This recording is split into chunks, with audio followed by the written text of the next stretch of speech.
Während Berlin über den nächsten Schritt von Tesla debattierte, bestaunte Seoul die Batterietechnik von BYD. Tokio beobachtete jede Aktie von Elektrofahrzeugen und Madrid stellte sich die gleiche Frage. Wer wird die elektrische Zukunft beherrschen? Tesla oder BYD? Doch fernab des Rampenlichts, wo Schnee die Stille bedeckt und die Erwartungen niedrig sind, braute sich ein leiser Sturm zusammen. In Russland, wo niemand hinschaute, war ein vergessener Autohersteller im Begriff, die gesamte Welt der Elektrofahrzeuge ins Chaos zu stürzen. Kein Hochglanzmarketing, kein milliardenschwerer Showman, nur Stall, Härte und eine Maschine, die niemand kommen sah, aber die niemand vergessen wird. Geburt des Moskvitch 3. Es handelt sich um dasselbe Russland, das oft als Relikt der Vergangenheit abgetan wird, wo Ladas über Schlaglochstraßen fuhren und das Design der Sowjetära wie eingefroren schien. Jahrzehntelang war das Land kaum eine Fußnote in Gesprächen über moderne Automobiltechnik. Während Deutschland mit seinen präzisionsgefertigten BMWs und Audis prahlte, Japan mit Toyota und Honda die Hybridtechnik revolutionierte und Amerika den elektrischen Schwung von Tesla entfaltete, war Russland auf der Landkarte der Elektrofahrzeuge nicht zu finden. Doch dann kam Moskvitch und machte den einen Zug, den niemand erwartet hatte, Schweigen. Keine aufsehenerregenden Presseveranstaltungen, keine Twitter-Stürme à la Elon, keine glitzernden Batterieausstellungen wie bei BYD, nur stille Härte. Und in den letzten Monaten des Jahres 2022, während die Welt Teslas Autopilot zerpflückte und BYD die Städte mit Postern seiner neuen Blade-Batterie tapezierte, tat Moskvitch etwas Radikales. Es ließ eine alte Renault-Fabrik wieder aufleben. Keine Schlagzeilen, nur Ergebnisse. Und aus den gefrorenen Knochen dieser vergessenen Fabrik entstand der Moskvitch 3E, ein elektrischer Geländewagen, der nicht für den Beifall, sondern für den Krieg konzipiert wurde.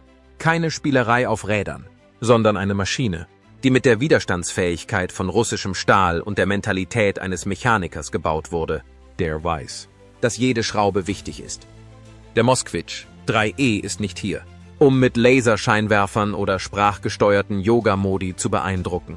Während der Mercedes EQS mit Ambientelicht glänzt und der Hyundai Ioniq 5 mit pixeligen Rädern aufwartet, zeigt der 3E, worauf es ankommt. Batterieoptionen von 55 oder 66 kWh, eine reale Reichweite von 400-500 km und ein Fahrwerk, das sibirischen Wintern trotzen kann. Und das Design? Kühn, bodenständig und muskulös, es versucht nicht, niedlich zu sein. Seine scharfen Scheinwerfer und sein souveränes Auftreten könnten neben einem Volkswagen ID.4 oder einem Peugeot E2008 parken und sich behaupten. Das ist europäischer SUV-Stil mit einem russischen Kern. Während die globale EV-Szene um Luxus und Gimmicks tanzte, flüsterte der Moskvitch 3E, ich bin für den langen Weg gebaut. Und dieses Geflüster rüttelt jetzt an den Wänden der Vorstandsetagen von Stuttgart bis Seoul. Stärke in der Einfachheit. Das erste Highlight ist seine intelligente Balance zwischen Reichweite und Kosten. Mit 2 Batterieoptionen, 55 Kilowattstunden und 66 Kilowattstunden, bietet dieser Elektro-SUV unter Standardbedingungen eine Reichweite von über 400 Kilometern. Dies ist kein abstraktes Versprechen, sondern das Ergebnis eines vollständig optimierten Antriebsstrangs und Energiemanagementsystems. Anstatt Trends wie übergroßen Touchscreens, luxuriösen App-Ökosystemen oder unfertigen Selbstfahrfunktionen hinterherzulaufen, konzentriert sich der Moskvitch 3E auf das Wesentliche: einen zuverlässigen Elektromotor, ein intelligentes Batteriemanagementsystem und eine minimalistische, aber stabile elektronische Infrastruktur.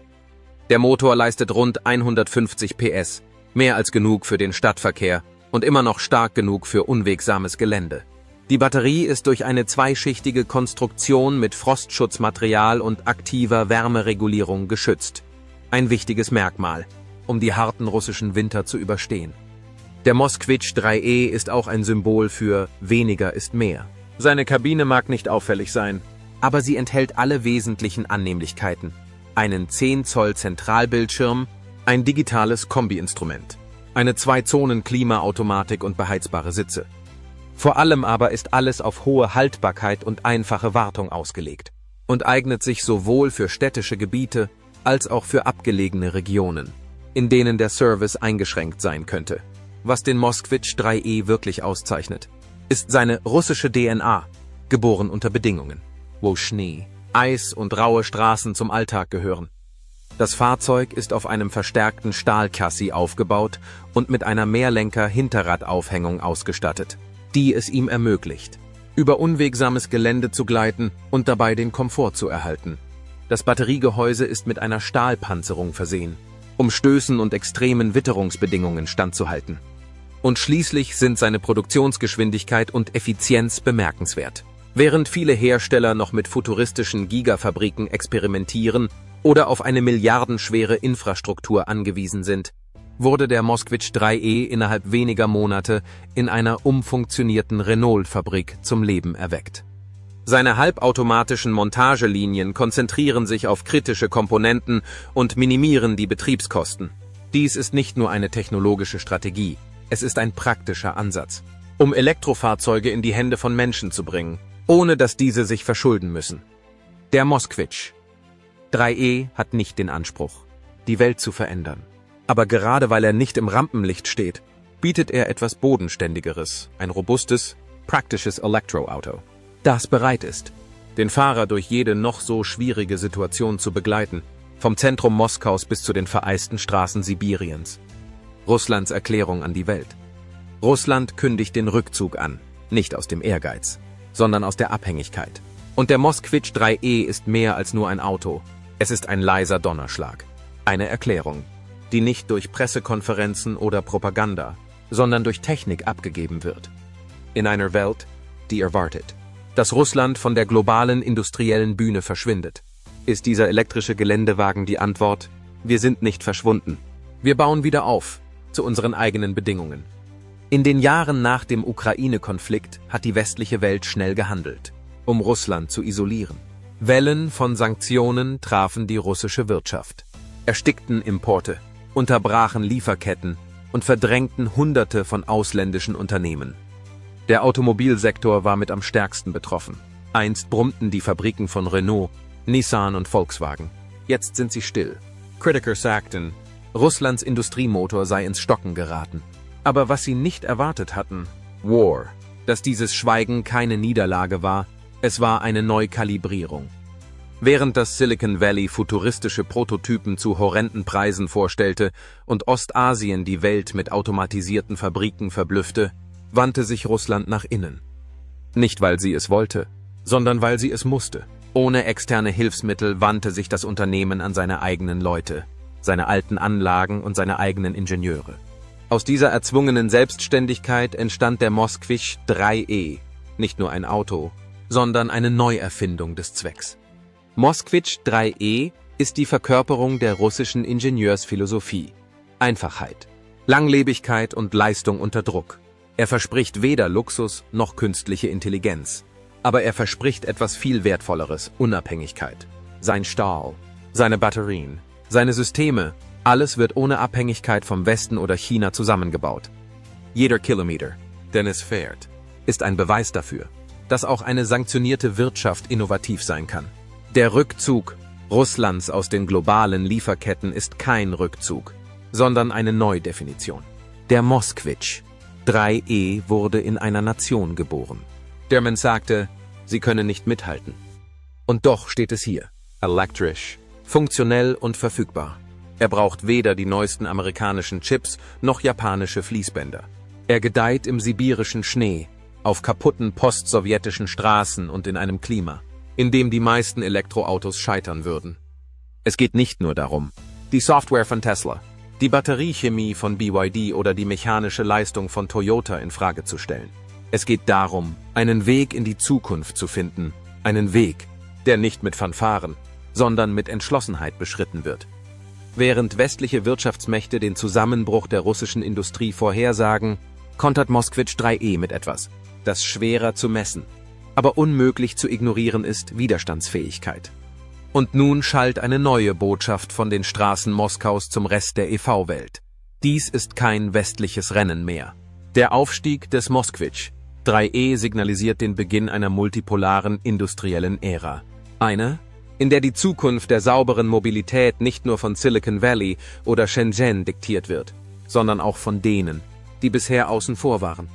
Im Angesicht einer Welt, die ihre Türen geschlossen hat, hat Russland eine neue geöffnet. Der Moskwisch 3E fährt durch sie hindurch, nicht nur in Richtung Elektromobilität, sondern in Richtung einer neuen Art von Souveränität.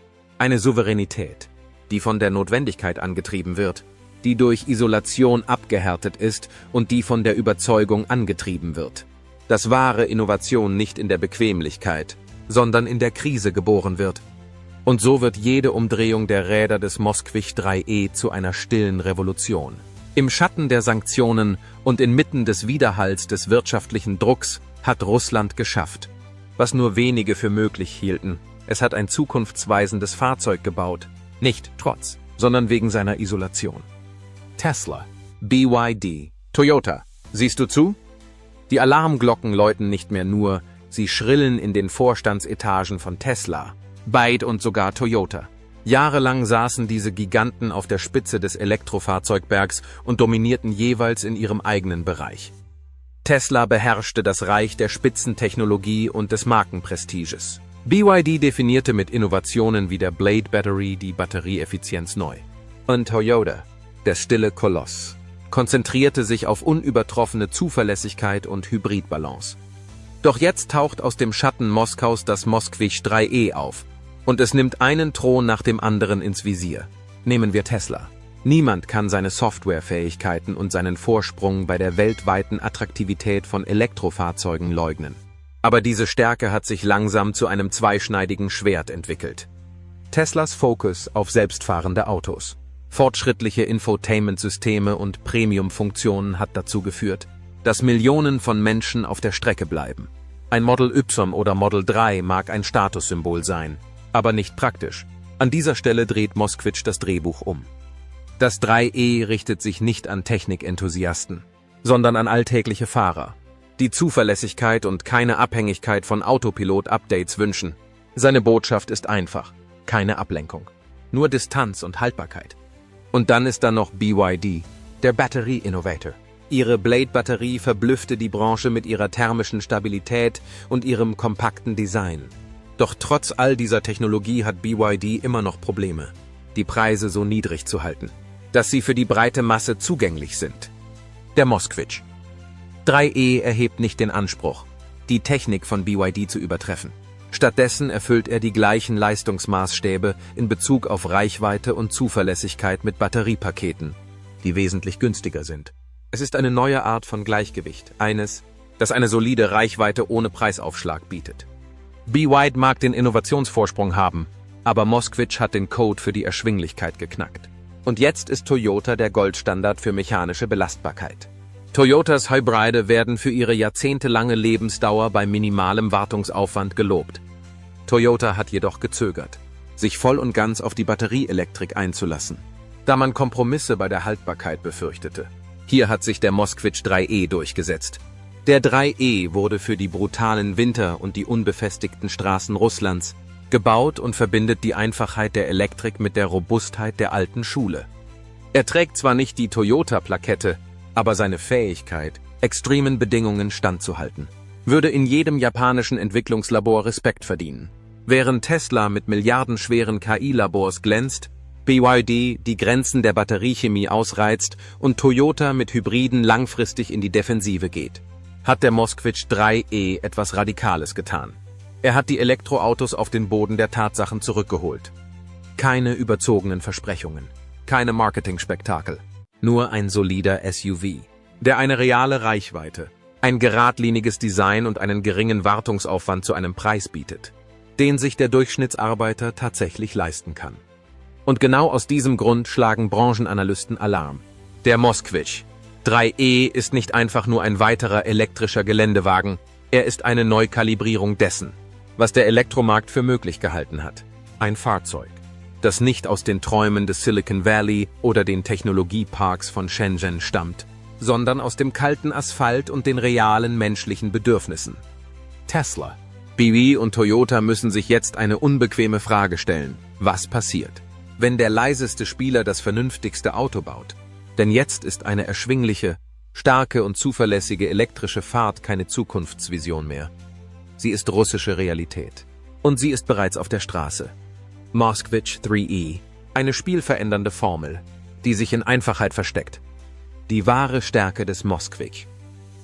3E liegt nicht in großartigen Behauptungen oder auffälligem Marketing, sondern in der Tiefe seiner Einfachheit. Während die Welt hochfliegende Konzepte wie Hyperloop-Projekte, autonomes Fahren und Weltraumkonnektivität verfolgte, stellte ein Unternehmen in Russland im Stillen die grundlegendste, aber entscheidende Frage: Was braucht der Durchschnittsbürger wirklich? Als sie diese Frage sorgfältig überdachten, war die Antwort klar und eindeutig. Der Durchschnittsbürger brauchte ein zuverlässiges Elektroauto, das er bei jedem Wetter und auf jeder Straße ohne Angst fahren konnte.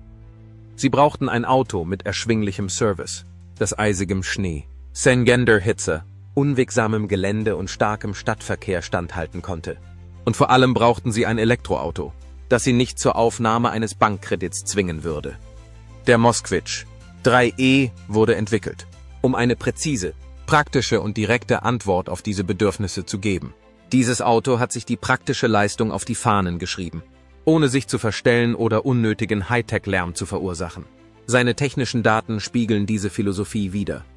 Es bietet 2 Batterieoptionen, 55 Kilowattstunden und 66 Kilowattstunden, die eine Reichweite von 400 bis 500 Kilometern ermöglichen. Während die großen Unternehmen immer noch mit Reichweiten von 300 Kilometern prahlen, hat der Moskvich 3E diesen Wert deutlich übertroffen.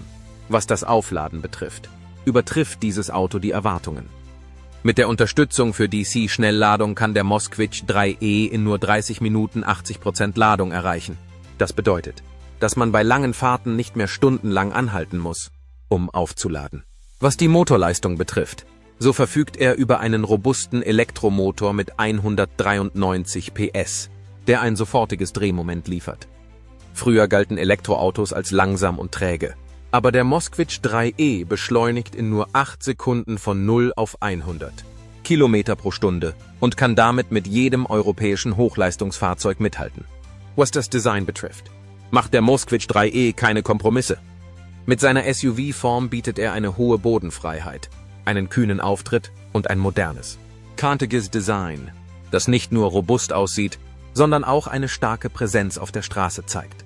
Dieses Auto macht deutlich, dass seine Identität in Stärke und Selbstvertrauen liegt, nicht in Protzigkeit. Wenn es um die Sicherheit geht, lässt der Moskvich 3E nichts unversucht. Er ist mit serienmäßigen Sicherheitsmerkmalen wie ABS, EBD, mehreren Airbags und Traktionskontrolle ausgestattet, die ihn auch unter schwierigen Bedingungen zuverlässig machen. Vor allem aber hat der Moskvich 3E das Elektroauto von einem Statussymbol in einen zuverlässigen Begleiter für den Normalbürger verwandelt. Während Autos wie das Tesla Model 3 und der BYD Seal mit hochmodernen Funktionen und saftigen Preisschildern daherkommen, hat der Moskvich 3E auf elegante Weise eine Wahrheit eingefangen, die größere Unternehmen vergessen haben. Die Kunden wollen eine verlässliche Fahrt, keine Last von hochtrabenden Versprechungen. Dieses Auto hat keine auffälligen Einparksysteme oder Gimmicks, die in der Luft schweben. Was es hat, ist real, robust und auf die tatsächlichen Bedürfnisse abgestimmt. Der Moskvich 3E ist eine Wohltat für alle, die ein echtes Gleichgewicht in der Welt der Elektrofahrzeuge suchen. Hohe Leistung zu einem niedrigen Preis.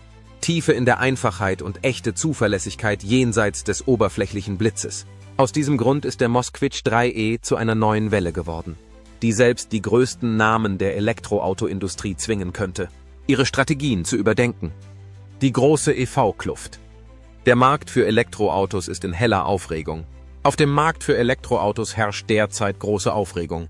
Und dabei geht es nicht nur um Technik oder Design, sondern um die Zukunft der gesamten Branche.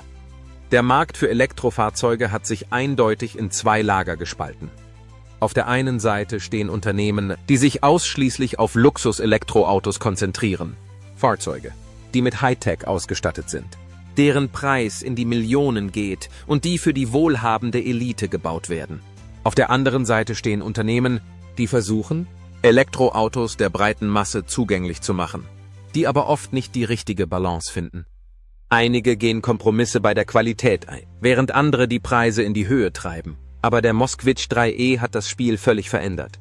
Es hat auf wunderbare Weise die Balance zwischen Luxus und Massenanwendung gefunden. Der Moskvich 3E ist nicht nur erschwinglich, sondern auch robust und modern.